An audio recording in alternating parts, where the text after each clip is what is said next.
জানেন তো, আমাদের জীবনটা না সত্যি বড় আনপ্রেডিক্টেবল।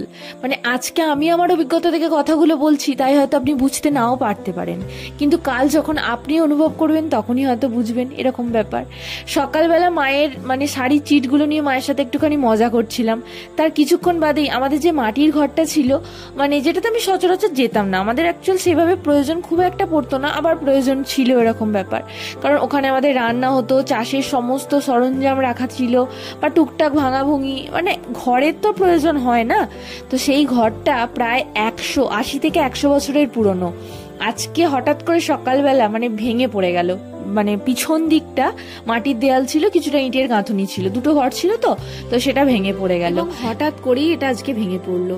তো এটা হচ্ছে যে আমার ঠাকুমার বাবার বাড়ি ছিল, তারপরে ঠাকুমাও ব্যবহার করেছে, তারপরে আমার বাবা, মানে আমার বাবা বিয়ে হয়ে এখানেই উঠেছে শুনেছি। তো অনেক স্মৃতি জড়িয়ে একটু মনটা ওই জন্য খারাপ।